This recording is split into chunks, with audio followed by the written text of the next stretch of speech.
Hello there, welcome back to the booth here at Pro Tour Ixalan. That's Simon Gertz and I'm Marshall Sutcliffe. We're happy to have you along. We've got one more round here to go in standard to finish things off, and boy, do we have a great one for you. I'm real excited for this one. It's Owen Turtenwald from Team Ultimate Guard. He's facing down, honestly, one of the best players from Japan, Kentaro Yamamoto from Team Musashi. Now, the records are a little bit different. Kentaro's on 11-4, 11-3, 11-3-1 for Owen. We'll break that down as well as the matchup when we get down. It's time to head down for the last round of Swiss here from Pro Tour Ixalan.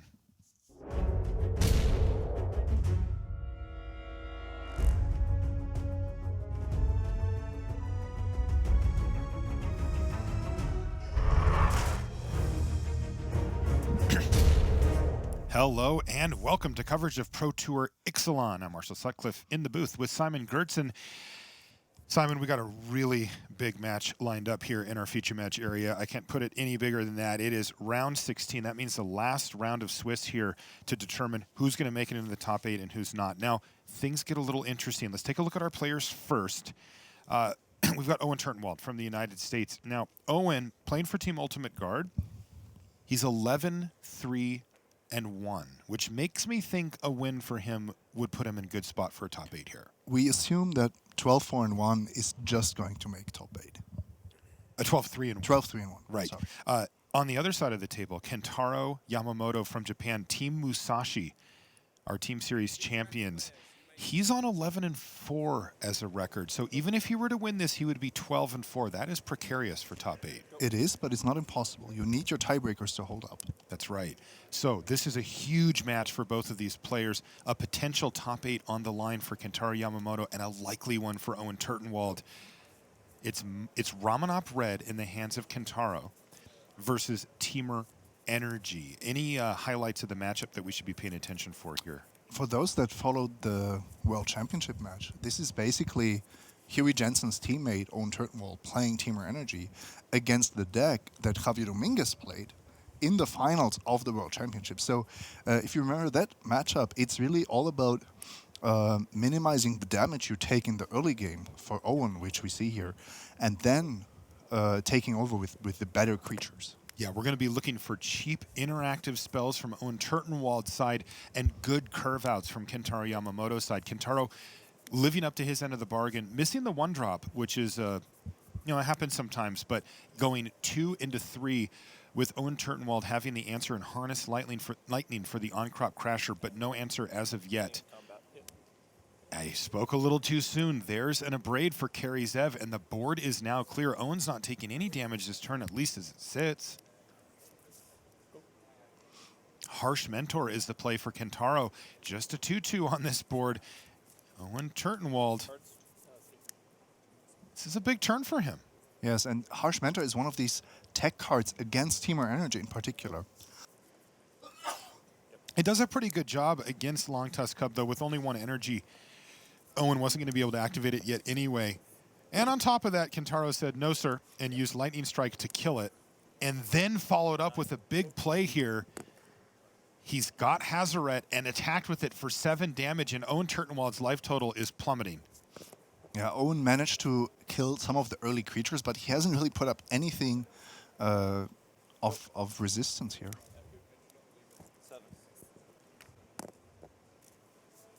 And that was a shock as well, it looks like, from Kentaro.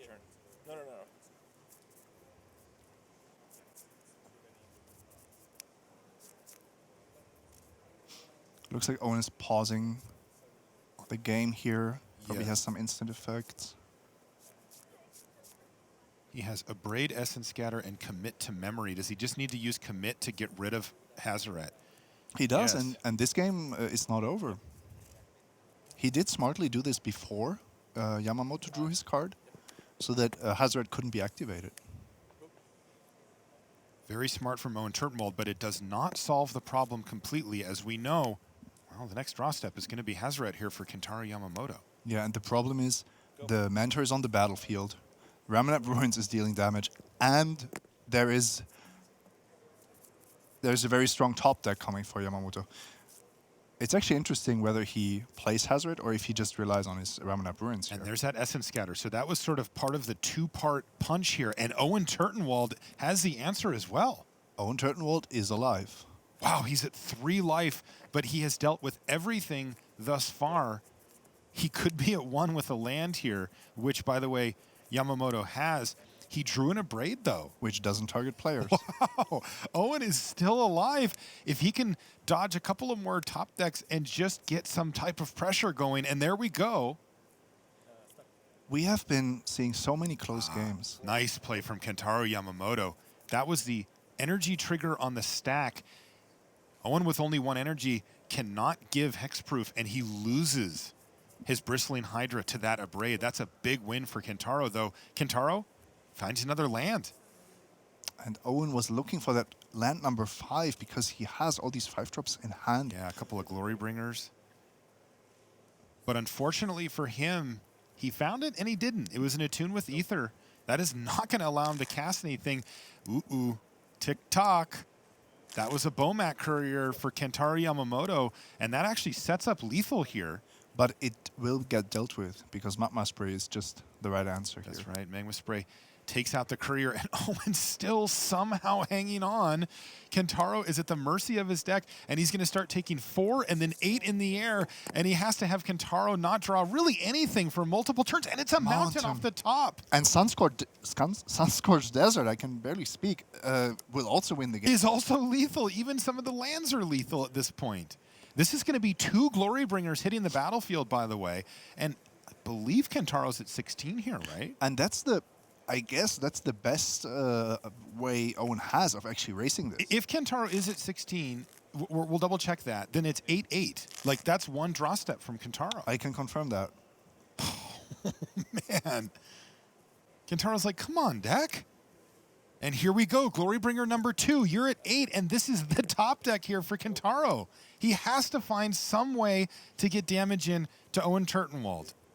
He doesn't need much. He's going to use Ramanov Ruins and knock him down to 1, a haste creature, something, and he finds it. And that does it. Kentaro Yamamoto does win the game. And look at the look on his face. He's like, it took you long enough, Earthshaker Kenra, but he does get there. Owen needed to fade 1 more draw step, which, to be honest, he had faded quite a few at that point already. Yeah, but once again, such an incredibly close game. Great stuff from the feature match area. Tell you what, don't go anywhere. Don't do it. Don't leave. We're going to be right back right after these messages. Always know the right play to make? Show off your skills at a local preliminary Pro Tour qualifier. With over 2,000 game stores worldwide running PPTQs, find an event near you at magic.wizards.com/PPTQ.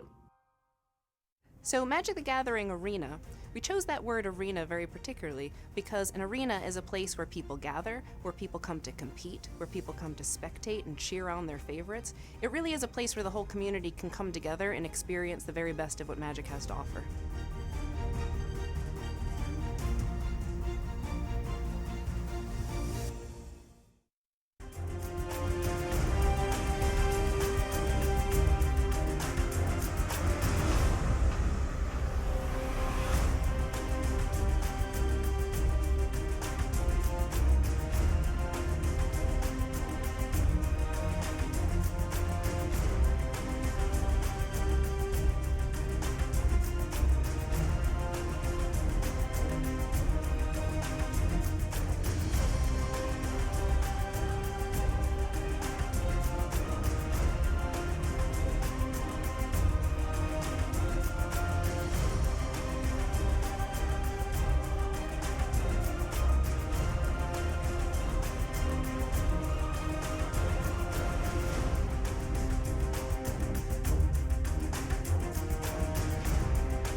Welcome back to the feature match area here in Albuquerque, New Mexico. I'm Marshall Sutcliffe in the booth. I'm here with Simon Gertzen, and we're going to take a live look in here at one of our side tables. Let's jump on over and check out how, oh, look, a German, Christian Haug. He's playing against Francesco Giorgio. And how are things shaping up here for Christian? It looks like he's up a game, and we're in the early stages of game 2 here, Simon.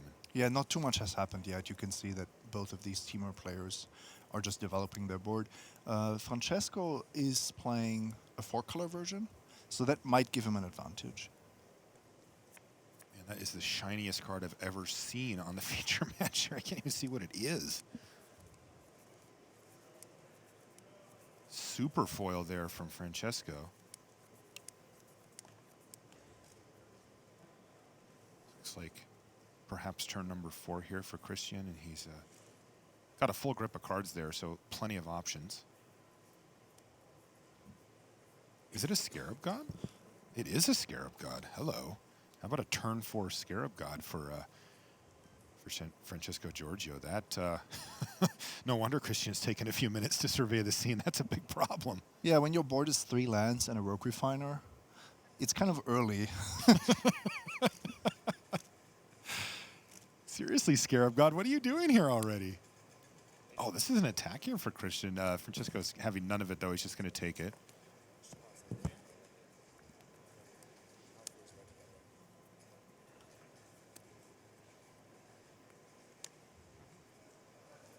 Okay, here's Bristling Hydra now for Christian.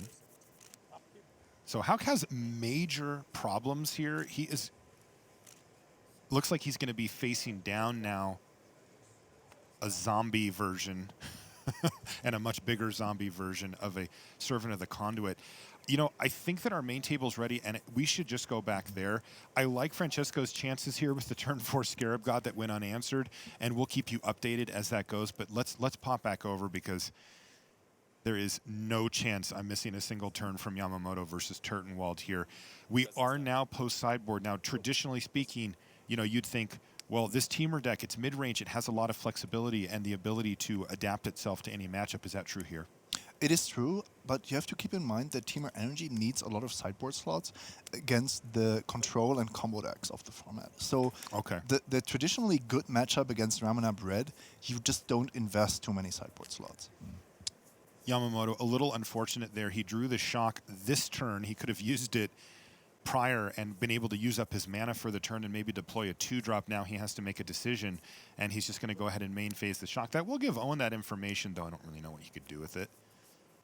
Back to Turtenwald, who has an island in his hand as well, or even a dual land, and he's going to go ahead and fire off what is traditionally considered one of the better cards in the matchup from Turtenwald's perspective, that Whirler Virtuoso there. It is. It's not the card you're extremely happy to see so early, because it almost has the same power level if you drop it later. You want to start with Long Tusk Cubs and Rogue Refiners, but of course you're not unhappy about Whirler Virtuoso at all. Instant speed 1-1 blockers are one of the keys to keeping a high life total. And this is interesting. Kentaro, with 2 colorless lands and 1 red producing land, has just passed the turn back yet again, though this time he has left up that card right there, a lightning strike, forcing the issue here on Turtenwald to say, would you like to make a Thopter or not? Yeah, and that single Thopter might actually be worse than the alternatives that Owen has, depending on what's in his hand. Let me take a look here. He's got a Bristling Hydra and a Confiscation Coup, 2 of his more expensive cards, but, you know, he's just trucking right along. He's going to cast the Hydra here. And he did, by the way, make a Thopter, Simon. Yes, which I like. And because the Hydra is still protected, you don't have a Long Tusk Cup in your hand, which would be the most obvious payoff card for energy. And this seems to be one of these rare games where a Ramanab Red player might actually be punished a little bit for the colorless lands. Very much so. Lots of red cards. In fact, every card in Yamamoto's hand takes red mana, and he's still stuck with just 1. And look at this. Owen Turtenwald says, oh, you brought me a present. Thank you so much. This is a card that he does not have in his sideboard, but goes quite nicely against this red deck. He stole the Aethersphere Harvester with Confiscation Coup. And that's a huge swing. Like, about that big?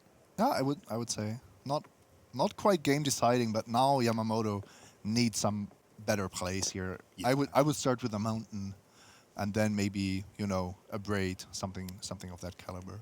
Simon recommends a mountain, though it does not look like Kentaro found one. He could be entering desperation mode quickly here as his only play is a Bomat Courier, and all of a sudden he's facing down a pretty rowdy board state here from Turtenwald. This one, really the mana finally caught up with Ramanop Red. Like you said, Simon, it happens very infrequently, but when it does, it's ugly. Yes. And this Bomat Courier is one of the saddest of its kind. There is a braid, though. This was a smart one here from Owen Turtenwald, by the way. He had the opportunity to use up some energy. He said no effects because I think he just figured that Kentaro was so likely to have a braid.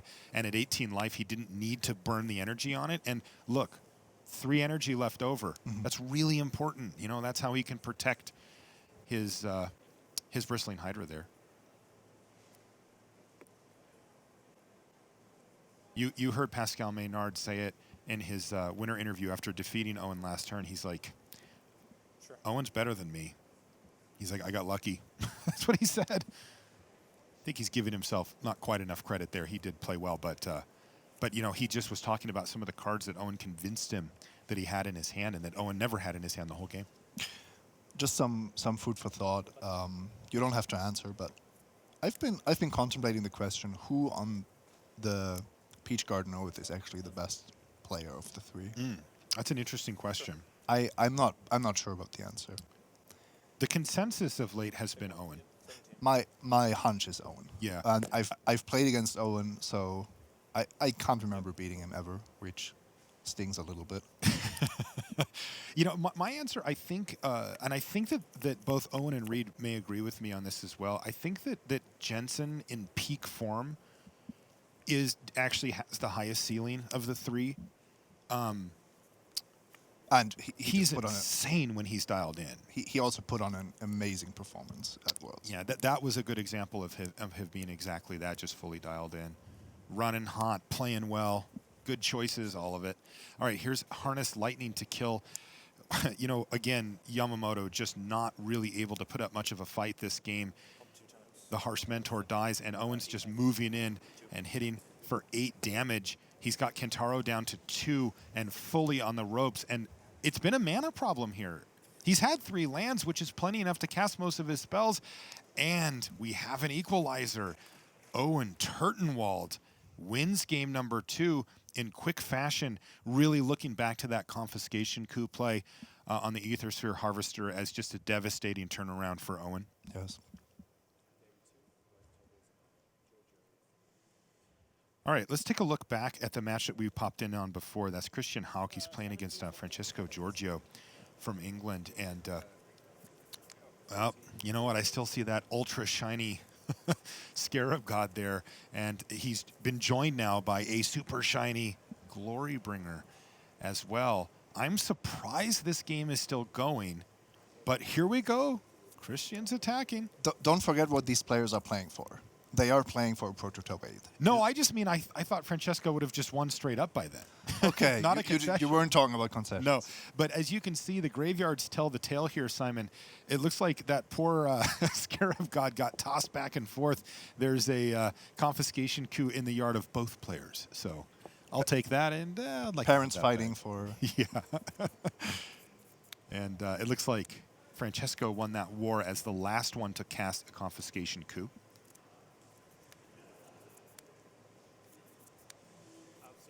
And Francesco may just start leveraging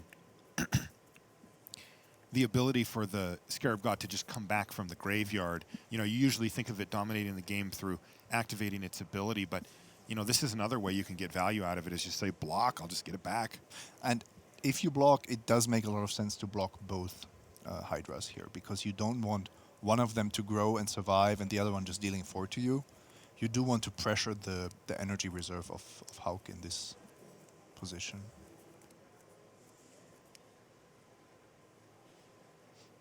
It's important to keep in mind that blocking with Scarab God is always an option. It's often better to just keep it around, but if you are comfortable with your current position, why not just force your opponent to actually do something? Yeah, the only time you get punished for that are cards like Essence Scatter or against a control deck with a lot of counter spells. No, but even then, Giorgio knows that he still has the dominant board. With the Glorybringer on his side, Great point. Hauk is not going to win by just sitting there with counter magic. So this looks like he's lining up a Harness Lightning here, is how.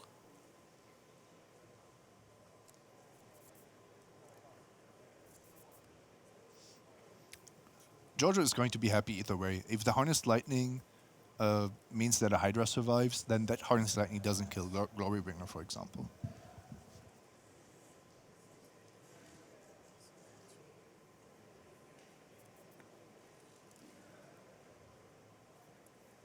Pass. Can't be something that Christian's happy about here. When you attack your Bristling Hydra in and say, okay, you blocked, yeah, it just dies, that is never where you want to be. Especially facing down this Glorybringer that could come back. I really appreciate, though, that Christian is fighting the fight here. It's easy to just sort of slump your shoulders and say, you have everything. It was an Abrade, by the way, that finished off. Oh. So if It was on end step? If Hauk announced it correctly, Okay. he cast this on end step, Yes. so that Giorgio wouldn't get it back. It's always so hard to tell from the booth at exactly what point, and when they untap, you're like, Yeah, but very I've- likely. My default is to assume that it's end step because we are watching Proto Ixalan, and the Scarab God is such an important card that players are very unlikely to forget its trigger.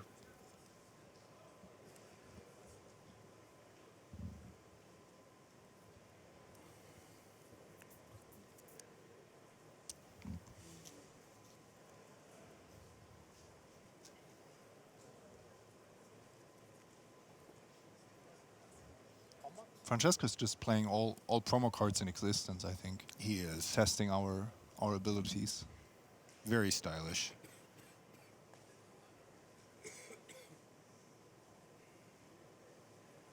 And it looks like Francesco is moving ever closer here to equalizing this against Christian.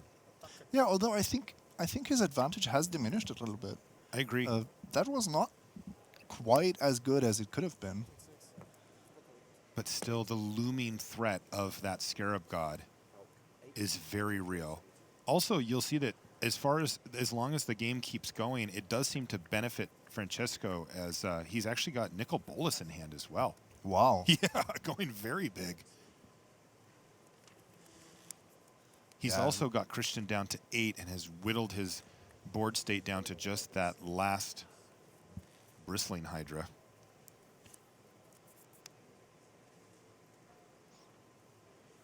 We did see the Scarab God return in Giorgio's end step, so that's ready to come down next turn.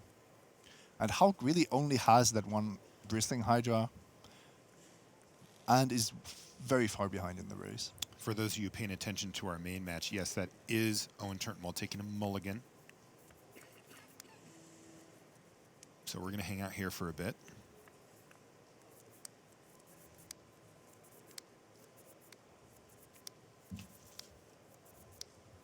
Though there isn't a lot going on here at the moment. Francesco really aggressively defending his life total here. Because he's the player with the Scarab God.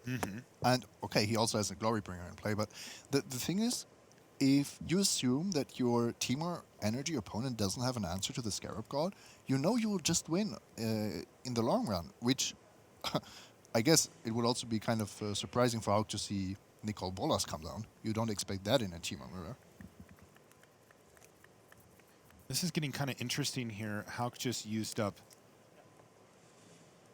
a Harness Lightning to kill a creature on the battlefield to get himself an additional 3 energy so that he can win that fight with the 2 Bristling Hydras. And he is really just trying to keep himself in this game. I'm really impressed by Christian's ability, but this is the big problem, right? Yeah, you need a definite answer. You need a confiscation coup. You need something to say this Scarab God is not going to come back forever. Yeah, the thing is that Christian's trying to make this into a race. He's got a Glorybringer of his own in hand, and that Bristling Hydra has gotten very burly. It is now 8 power. Yeah, and that means it's very close to being a 2-turn clock in itself, or with the help of Glorybringer. Yeah, which of course explains, like you described, Francesco really just trying to maintain life total and board parity, because it's going to start snowballing back in his direction the more time goes by. Yeah, but he can't do that every turn. He can't just jump off the Hydra. Then he's just falling too far behind.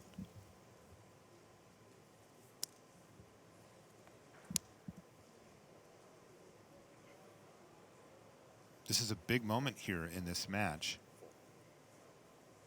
Not the best board for Glorybringer. Not really. Can't kill the other Glorybringer. Can't kill the Scarab God. It is 4 damage. Suppose that's good. So the aim here is to block the Scarab God. That doesn't look great here. Right. This one does seem to be... That turn, I think, was a critical turn from Christian's standpoint, and it feels like this one has fallen away from him a bit, as Francesco now has the ability to start activating the Scarab God. Ooh, yeah.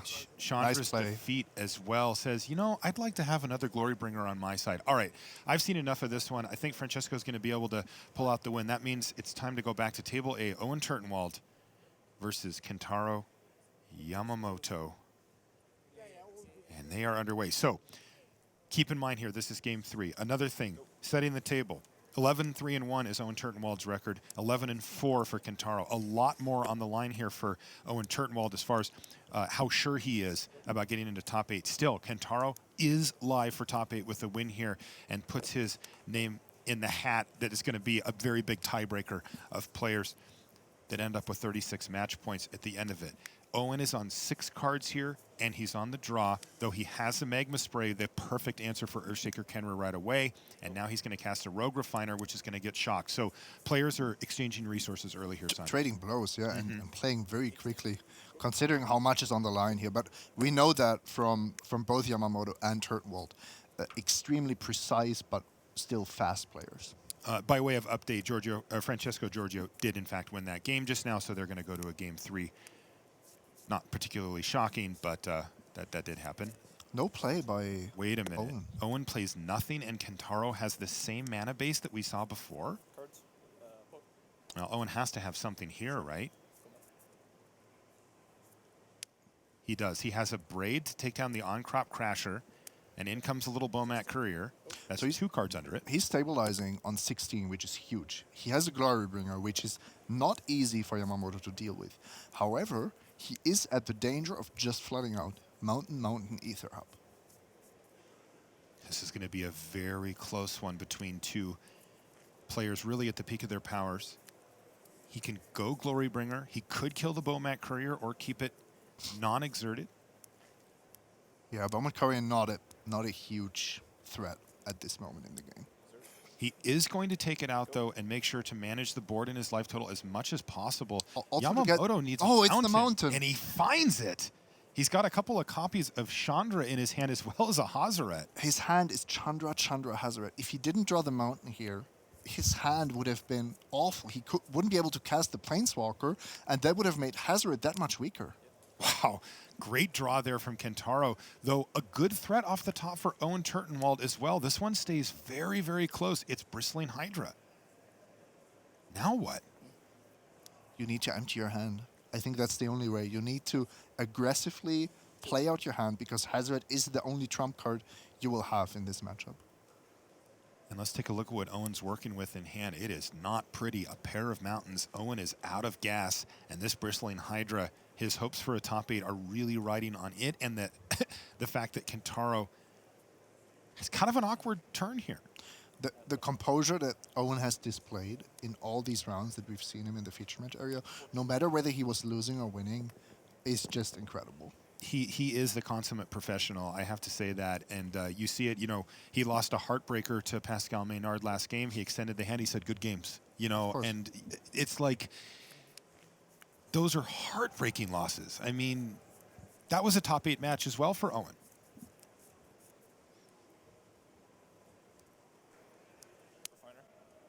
He drew a Rogue Refiner off the top of the library. That is nice. He also found another Bristling Hydra. And now he's going to get to take out Chandra. But he doesn't have double green. He This can't turn. cast the other Hydra. And there's a shock from Yamamoto. So Yamamoto fights back. And he's going to go upstairs with the lightning strike. He is emptying out his hand just like you described here. I think Owen might have mistapped there. He might have mistapped his mana. He did not leave himself the ability to cast that second Bristling Hydra. I do see that. In the meantime, there's Hazoret the Fervent from Kentaro Yamamoto. And thanks to those 2 burn spells last turn, Owen Turtenwald's all the way down to 6 and just took a big hit. Now, Owen does have the ability to block here. He's trying to make a race out of it, but Hazoret, with nothing left in hand here of relevance for Turtenwald, is a major problem. And Chandra is still in Yamamoto's hands. The second Chandra. That's correct. He we also might- drew a mountain, so he can still attack. Oh, baby. Well, I don't know if we're actually going to see Hazoret attack because the threat of the Hydra blocking is actually quite relevant. I kind of like Chandra +2 and use the mana to throw a land at Owen, keeping Hazoret just as a really nice blocker. And Owen, how does he win this race? Right. He ends up needing to draw something like Confiscation Coup right off the top of his library in order to win because the pressure's very real from Kentaro. If he pluses, makes 2 mana, and he's just going to... Either way, it's 2 damage. Oh, yeah, that's actually an easier way to just Sure. kill 2. So that means that Owen now down to 4, and if Kentaro gets to untap with this board state, he's going to kill Owen Turtenwald. So Owen needs to top deck right now, and he finds a land off the top. What a heartbreaker for Turtenwald. Kentaro Yamamoto, assuming that he can keep Chandra alive, which he's done, just needs to activate, so you take 2, and then throw a card using Hazoret, and Yamamoto will win the match. Wow, even found a lightning strike. Though I suppose on this board, it's about the same thing. It's actually better to exile it because of cards like Negate, theoretically. And this is the upkeep. He's going to activate it, and Kentaro Yamamoto defeats Owen Turtenwald and puts himself into the hunt for top 8. Now, I have to repeat this. This is not a guaranteed top 8 for Yamamoto. He is going to be in with a group of players that all have 12 wins and 4 losses, and it's going to come down to tiebreakers to see if Yamamoto's in. But that is Turtenwald losing out on his chance for top 8. Incredibly close tournament for Owen Turtenwald. He was so close to a top 8 here. Multiple times. So let's go back to the match we were watching before. Christian Hauck, he is off to a good start. It looks like Rogue Refiner and a Long Tusk Cub against nothing currently. That looks really one-sided. 6/6 Long Tusk Cup. These 2-drops are just out of control. Yeah, this game's just going to end. Christian Hauck, you know, you see these games once every 10 games or so. A Long Tusk Cub comes down, goes unanswered, and the game's just over, punishing the stumble from Francesco in a major way here, as Francesco's just stuck on 2 lands, can't do anything about it. Yeah, which is why we so often see the servants get killed off early. It's just a card that if you kill it, you have this 2% shot of your opponent just stumbling and not being able to cast Rogue Refiner, for example. Speaking of, there's Rogue Refiner for Christian Hauck, and he's just going in here. He's making a huge Long Tusk Cub. It puts you to 1, and I can't see any way out for Francesco here. Even if he draws a land, which he did, I guess maybe he could play a Whirler Virtuoso here. Yeah. You can't imagine this is going to work out, but he's technically not dead here. Grasping at straws. Oh, and there's Chandra right off the top of the library for Christian Hauck, and he wins his match. And you know what? That's Christian Hauck into the top 8. He's going to be 13. Excuse me. He's going to be X and 3 here, and that's in. That's absolutely in. Congratulations, Christian Hauck, winning in there. A hard-fought match, but you know, that last game went pretty easy for him. He says, just like I drew it up. That's why I played. No, Long you Tusk. have to win the difficult games. That's the whole point of this format, but also of Magic in general. Not every game will be the hard-fought battle, but those are the ones that count. Now, we were just talking a few minutes ago about this fight at the 12 and 4 slot and how some number are likely to make it into the top 8. And that's what we find ourselves in here is two people. That's Reed Duke, his opponent Sam Ilynfell, both hoping to stay in that conversation. Now, the loser of this match will have 5 losses and be completely out of contention for top 8. But the winner, hey, with good tiebreakers, they have a shot. Also, I have to say, Reed Duke, look at that number 1 next to his name. Looking good, Reed. Top of the world. How are we looking on the board here? Multiple copies of Walking Ballista on board for Sam.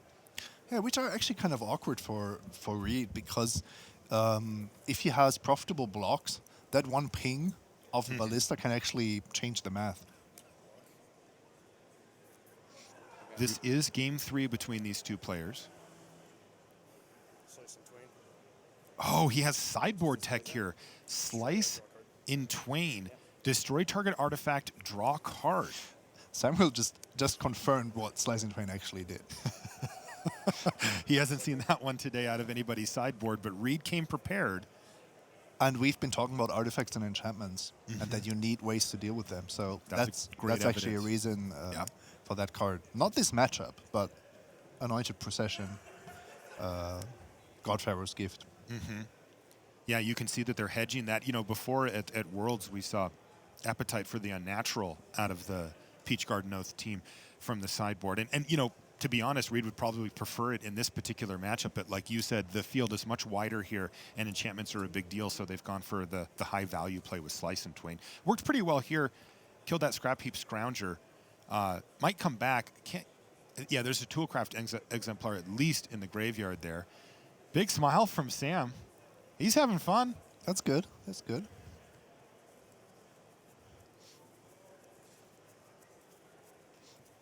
I expect quite the sweat for the players that end up 12-4. You know your tiebreakers. You have a rough idea of your chances, but it's never certain until Marshall Sutcliffe announces the top 8. Yeah, we'll be doing that after this round is over. I should also mention that I mentioned that Reed, number 1 in the world, Sam, his first Pro Tour. So no nerves here, Sam. I also mentioned it a little earlier in the day, but you know, I had a chance to talk to Sam at the Grand Prix in Phoenix last weekend, and he told me, I'm really excited. It's going to be my first Pro Tour. And wow, what a run for him. 11-4, and now facing down the world number 1 player, Reed Duke, for a chance to stay in the conversation for top 8. No pressure, Sam, no pressure. And this is game 3, so we are looking at the deciding game here. Sam has also picked a deck that was not featured heavily this tournament. It has done terrible in this format. Sam must have had some tech or just really had a good understanding of it, because Mardu Vehicles actually performed worse than almost any other standard deck as far as day 2 conversions went. It wasn't well positioned in this metagame of super streamlined, linear, often one-colored aggro decks, and then the big teamer and control decks that you already had. So this was an attack from Bristling Hydra. Sam, no block. Reed says, okay, I'm going to put you to 8. I'm going to put 1 counter on my Bristling Hydra. He's left 3 energy in the reserve, though, so that he can still protect it. Whatever, it's not like it mattered. And Sam is using his life total as a resource here. He's just saying, I cannot afford to lose any of my creatures, because if I want to win this race, I need to do so quickly. And Respond to this trigger on the stack and get my guy back. okay, I think Sam, maybe the nerves got up to him. I think he just forgot to get it back at the end of Reed's turn. Okay.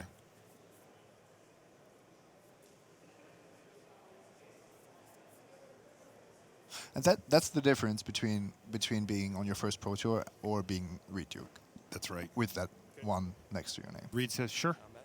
Yep. Swing. And what's happening is Sam wanted to make sure to get this back so that he had that 3rd artifact. So he found a really nice line with the trigger on the stack. Yes. He got it back. So he found a way to kind of Fix the mistake. fix the mistake. Not Yeah. completely, but No. he made the best out of the situation. I appreciate that from Sam.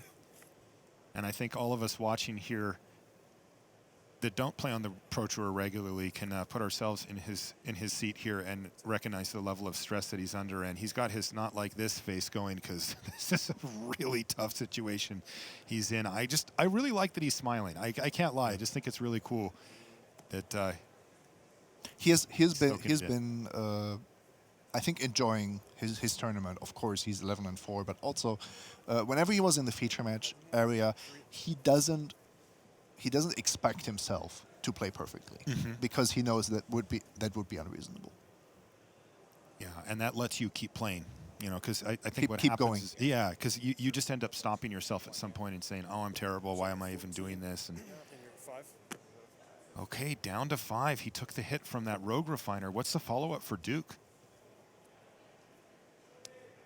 Well, nothing too spectacular here, just a servant of the conduit, but it's doing a reasonable job. Passes the turn back to Sam. This is game 3. Land off the top. Sam's creatures are just not matching up with what Reed has here. Yeah, now in hand, though, an interesting one here for Ilynfell. He's got Dusk to Dawn. Oh, that could make a big difference. Sure. He's going to cast it. Is this the second time we see a mass removal spell surprise the Teamer deck? Look at this. Even Reed Duke had to take a pause there and say, wow, Dusk, you say? It resolves. That was like a misplay. I was supposed to swing. Go ahead. You heard Sam call out one of his own misplays there.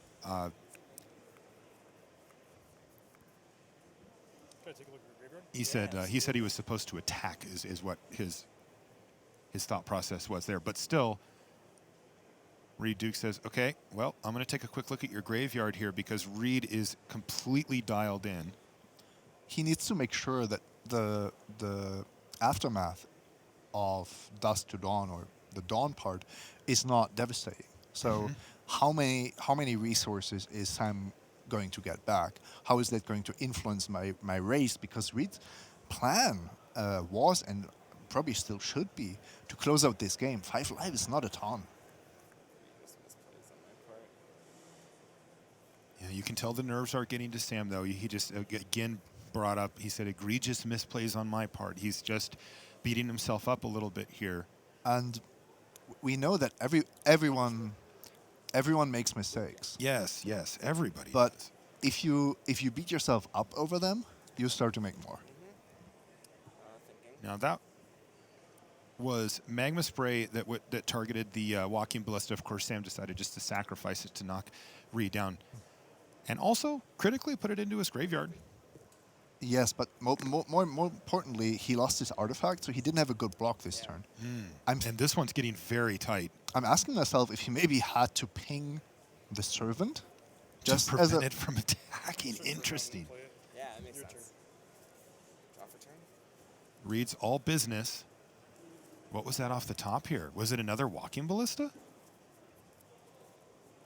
We'll find out in a second. I don't think it was, though. Maybe a Heart of Kirin? It was a Heart of Kirin. That is an artifact. so now That's going to let the Inventor's Apprentice attack in for a couple of damage. Not great, though. no, but now things are getting interesting. Scrappy Scoundrel is still in the graveyard, so That's right. That's kind of the card that Sam has to rely on here. And It is. Reed's Magma Spray was used on a 1/1 Ballista very aggressively. Reed is stone cold top decking here. He has no cards in hand, and he just drew a land. Sam can bring back that Scrap Heap Scrounger, which would give him a activation, or I should say a crew, to block with the Heart of Kirin, and of course he can start attacking too. Yeah, and look how valuable that Magma Spray would be now. Unbelievable. A land off the top for Ilynfell's going to give him no benefit. I will cast the Dawn. He's going to cast Dawn, though. These 3. And he got back, I think, a pair of ballistas as well as a Toolcraft Exemplar, which he's going to play pre-combat. And that's a big deal because It is. It does true Heart of Kirin if you're careful with your triggers. Right, it has Summoning Sickness, but that does not stop it from crewing.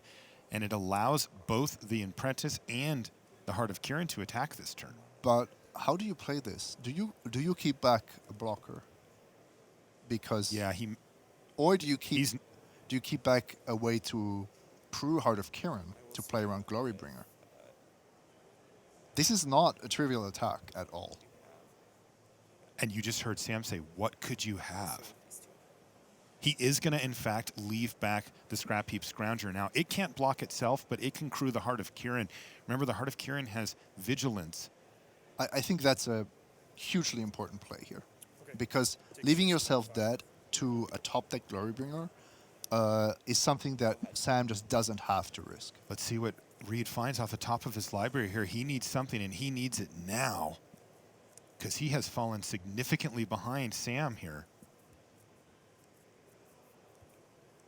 It was a Whirler Virtuoso off the top. Wow, that could be the difference maker. Huge draw step there for Reed Duke. He has 10 energy at his disposal. That's 3 Thopters. 3 Thopters. That's not just winning, but it will keep him alive. It's threatening Sam's life total. And Sam, I don't think, has a lot of flyers apart from the Heart of Kirin. This is, of course, a Walking Ballista from Ilynfell. He has 2 in his hand, so he can mow down Thopters at will. And this is actually not only that, it also crews Heart of Kirin and deals with the blockers for it. So a huge sequence here for Sam Ilynfell, who looks like he is primed to beat the #1 player in the world in his first Pro Tour, playing in the last round for a shot at top 8. Now, he's not guaranteed if he wins, but he could. That dream could come true here for Sam Ilynfell. All he has to do is beat the world's #1 player, Reed Duke, and it looks like he's about to do so. I'm quite sure that if he attacks with everything... This is like a lot. Just give me a second to line this up. Okay, you can tell that he... Oh, he's feeling it. You heard him say, he said, "I'm sorry, this is just a lot. I need to line this up to make sure that it's right." And Reed is a really nice guy, but when you're sitting across from him in such a spot, he's also just unreadable. Totally. It looks like Sam's lining up an all-in attack. Going for it. He's going for it. Nope. He's thinking about it still. I'll swing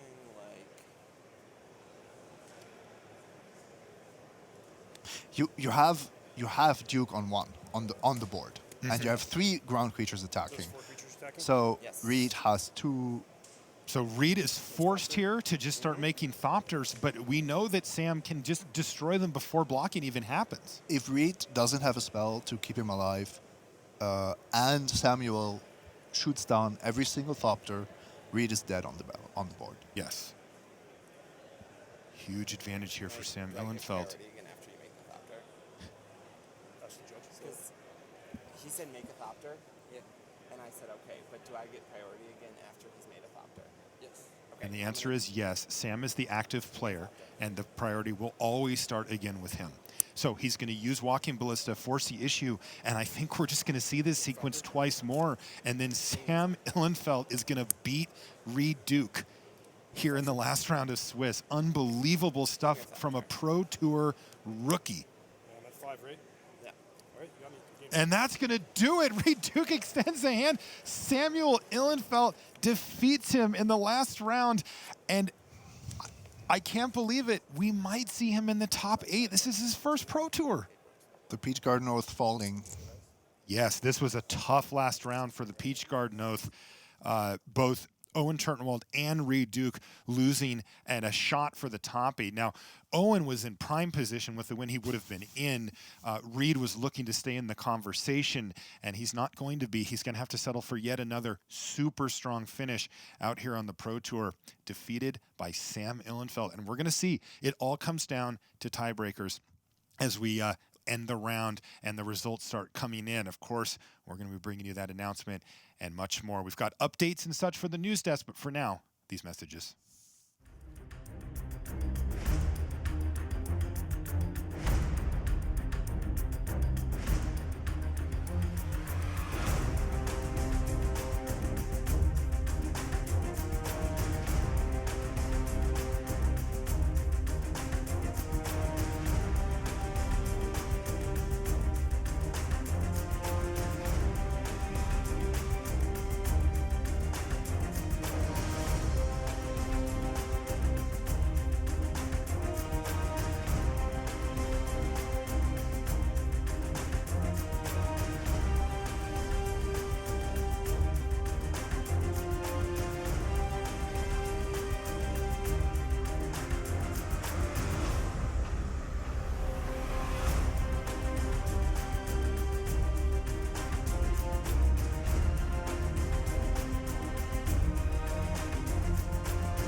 Hello everyone, Rich, Maria and Paul welcoming you back to the desk at the end of round 16. The last results are coming in. In a lot of ways, it's pretty straightforward. We know most of the top 8. At the back end of the top 8, no clue. None. We'll just wait and see with the rest of you. Someone who I think is in the top 8 is down on the floor with Brian David Marshall. Thanks, Rich. I'm here with Christian Hauk of Phoenix 404, a team out of Germany. Does that Phoenix refer to a previous German Magic team at all? Well, no, not at all. I mean, no, it's not referred at all. I mean, it was Kai's team, so we are basically like newcomers, or pretty much we started this team because it's a free roll. Maybe if someone spikes, we get an invitation. We're all the German guys, so why not? Yeah. But it's not recommended to the old Phoenix, no. All right, now I've heard you referred to as the Teamer Slayer. You've done very well. I mean, you slay Teamer with Teamer, apparently. Yeah, exactly. I slayed Teamer with Teamer. I mean, at GP Turin, I faced Teamer like 11 times and won 10 of it. And today and yesterday, I faced Teamer like the whole day, and only lost to Owen, who's playing Teamer too. So, yeah, the mirror match went pretty well for me. Now, you talked about the fact, you described yourself as someone who's a grinder, who's been playing this game for a while, a handful of Pro Tours. For the players at home who think about what it must feel like to get into the top 8 of a Pro Tour, is it as good as they think it would feel? Oh, absolutely. Absolutely. It's amazing. I mean, I dreamed for this moment like for a long, long, long time, and probably I never reached it, and now I finally made it. It's unbelievable. It's unbelievable. And what's it like been playing with these guys behind you, practicing, preparing for this Pro Tour? Well, it was just fun. We had a lot of fun in the apartment, and they helped me a lot, and we just had a great time together. It's fun. All right, well, Christian, congratulations. We're going to wait for the top 8 announcement, see exactly where you fall. We think you should be on the top of the bracket. Great job this weekend. Great job, Phoenix 404. Yeah, absolutely. 4-0-4. He had a lot better record than that. It was more like 12-4 or 13-3. It was a tremendous run by him. So, Paul, that's a teamer deck there. We've known for quite a long time that Mike Sigrist is going to be in the top 8. He's playing 4-color energy. There is another 4-color energy deck definitely in the top 8 in the form of Piotr Glogowski. Does 4-color energy, therefore, feel like the big winner this weekend so far, or...? I mean, we've also seen a lot of teamer energy decks do well as well, so it's not even clear whether the Black Splash is necessarily worth it, because we saw Owen Turtenwald make a deep run in the tournament. We saw Reed Duke make a deep run in the tournament with just teamer energy, and William Jensen won Worlds with just teamer energy. So it's still not clear. I think some version of teamer or 4-color energy is kind of still the deck to beat. But I still don't know if 3 or 4-color energy is the way to go. So this is pretty interesting, actually. Piotr Glogowski's teamer deck has a Sky Sovereign instead of Glory Bringers. What do you make of that? I think that's actually pretty smart. Again, we were talking about how people are just kind of cheating on the number of abrades in their decks. So often a lot of these teamer energy decks will also just not have answers to the Sky Sovereign. And the Sky Sovereign is a nice way to dodge both Chandra and Glorybringer in the mirror match. I can tell you that Brian David Marshall has been very busy while we've been chatting. He has someone else who may, fingers crossed, be in the top 8. Thanks, Rich. I'm here with 2010 Magic the Gathering World Champion, Guillaume Matignon. Guillaume, heading to your 3rd Pro Tour top 8 here. How are you feeling? Pretty good, pretty good. Like, I always thought that 2 top 8 could be lucky. The 3rd one, you're good at this. This is skill right here. Yeah. Right now, I'm good. Just right now. Now, you're playing a very interesting deck in this field full of teamer. You're playing a Jeskai approach deck. How do you feel going into this top 8 against the decks you've seen at the top tables? Absolutely don't know. I thought I was good, and then I played against a great player like Max Sigris and got crushed, so I don't know. All right, he doesn't know, but you know what? We're going to find out pretty soon about how this top 8 announcement's going. I'm going to send it back to you guys at the desk. Guillaume Matignon, though, 3 top 8s, all skill. Thanks so much, BDM. Well, let's talk about some of the other decks we assume are going to be in the top 8. Paul, white-blue approach. What do you think of that deck? No, this is the Godfarrow's Gift, isn't it? Oh, excuse me, Godfarow's Gift, Gift. Oh, well, Both of those decks are sweet, in my opinion. But the God Pharaoh's Gift deck, we talked about how Abrade is being slightly underplayed. People still play it slightly underplayed, but also it doesn't have a big target on its head as it did in the last Pro Tour. Because people are no longer playing Graveyard Hate and there are less Abrades in the format, I think God Pharaoh's Gift was actually a pretty reasonable choice for this tournament. Pascal Maynard making the top 8 with white-blue God Pharaoh's Gift. Yeah, I kind of misspoke there. We also have a Jeskai approach list, piloted, of course, by Guillaume, which is really cool to see that red in there as well. Yeah, I like the inclusion of the red, giving you cheap spot removal, Harness Lightning being basically the best removal spell in the format, so why not play your fast land, play your Ether Hubs, and give you kind of a nice sink for cards like Glimmer of Genius to put into your deck. Also, playing more spot removal spells that are cheap allows you to play cards like Torrential Gearhulk, which gives you another angle of attack instead of just trying to win with Approach of the Second Sun. Okay, stop me when I'm wrong. It probably won't take long. Okay, let me just... All right, no, go ahead. So first things first, I do love you, Paul. So first things first, the energy decks, broadly mid-range. Yeah. The Jeskai approach and the GPG broadly controlling if the energy decks are in the middle somewhere. Fair? Fair enough, yeah, sure. Okay. Yeah. So that means on the aggro side, despite the fun we've had with mono-white vampires along the way, and we've seen mono-black aggro, and we've seen black-red aggro, it turns out that the aggro deck that's back in the top 8 is Ramonap Red. Yeah, Ramonap Red still kind of the de facto aggro deck to beat.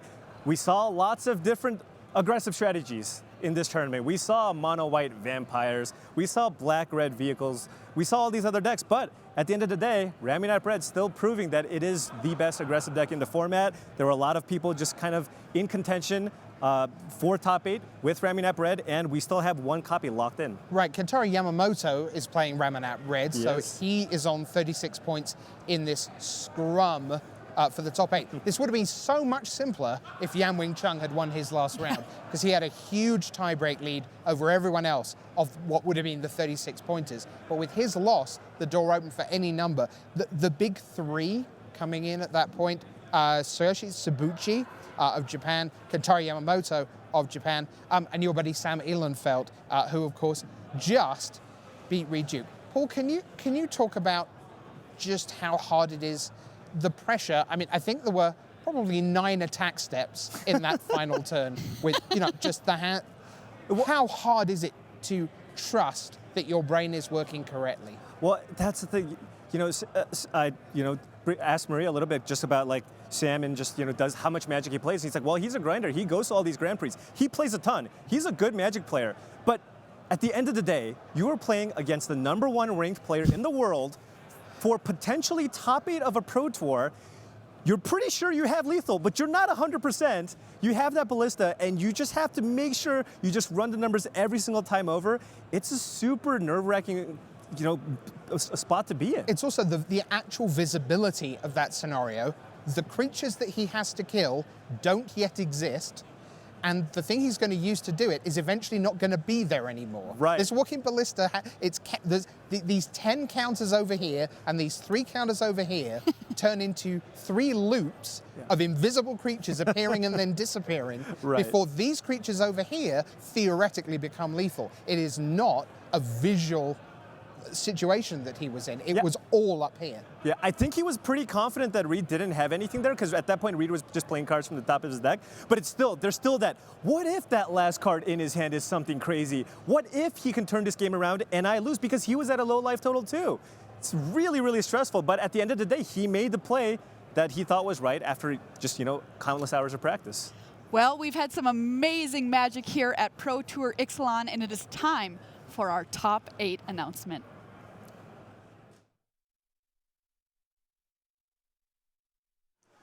Ladies and gentlemen, welcome to the feature match area here in Albuquerque, New Mexico. It is time for our top 8 announcement. In first place, with 39 match points from the United States, Mike Sigrist.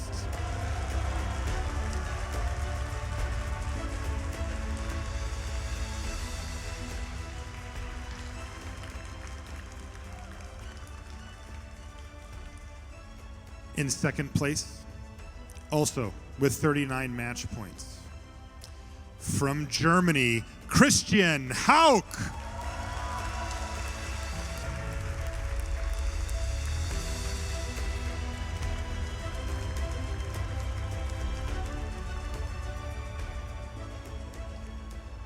In third place, with 38 match points, from Canada, Pascal Maynard.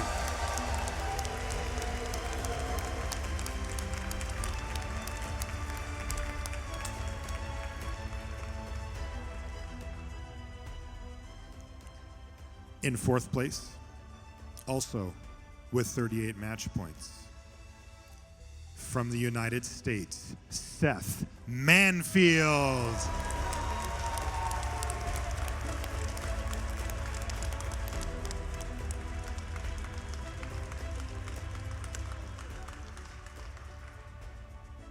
All right, that's halfway done. 4 more to go. In fifth place, with 37 match points, from France, Guillaume Matignon.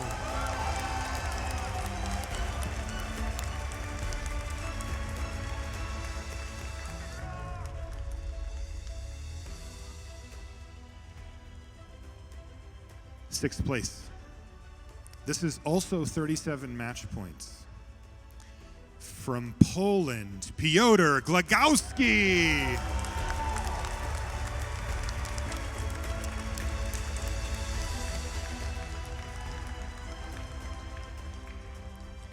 That brings us to seventh place, our last player with 37 match points.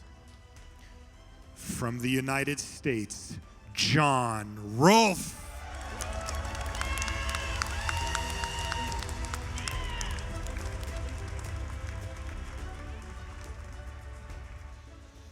There were 10 players with 36 match points that finished the tournament.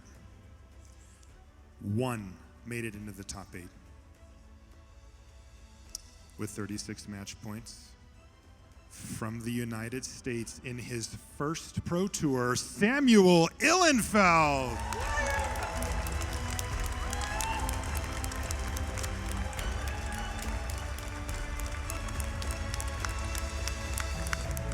Ladies and gentlemen, give a big hand for your top 8 competitors for Pro Tour Ixalan.